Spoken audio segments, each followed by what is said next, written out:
You watch my channel, you might get the impression that I only do 3 lifts: deadlift, squat, bench. And some people get the impression that I only do 1 set. Just a minute videos that I post.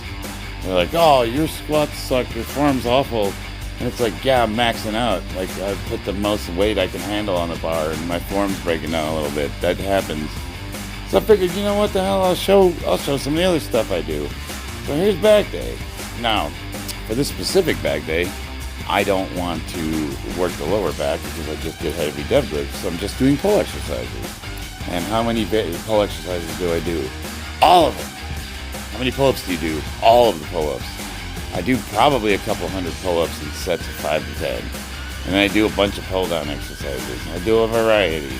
I get the cable thing, I'm pulling that up and down, and then I get on the pull-up bar and I do them up and down, and I do front and back and side and wide and just all of them.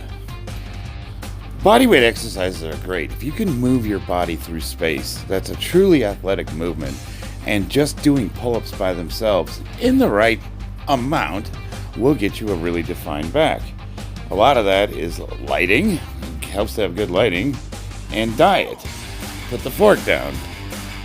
I had one guy comment that the only reason I'm strong is because I took enough Anadrol to kill a horse.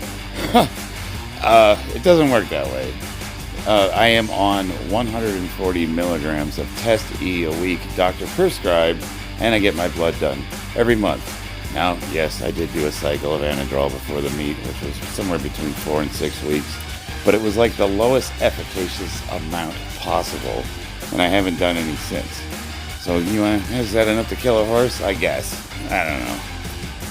I was a 100% natural lifter until the age of 46. I looked down upon you drug abusers. None of that for me. No, sir, thank you. But then I discovered that Western medicine is the reason why we no longer die of dysentery at the age of 35 and we don't have to marry our cousins at the age of 13. Science, baby. Why the hell not? If I had to pick a theme of my channel, it would be to advocate strong, healthy life after the age of 40. I'm going to be 48 this month, and I don't really think that being in testosterone replacement therapy is controversial. Now, I have to admit, I did do a cycle of Anadrol. Will I do that again? I don't think so.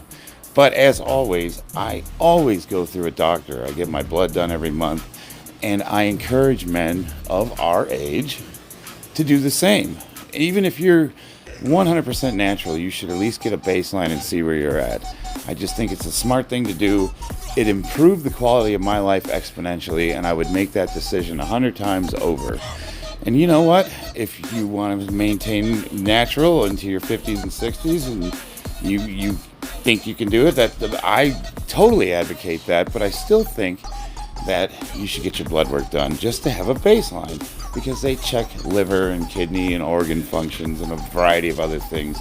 And as we get older, if we want to really maintain peak athletic condition, it's super important to get all that stuff checked. What are you going to do, right? To each their own. I'm not going to change a single thing I'm doing, and if I can push it farther, I'm going to absolutely do that.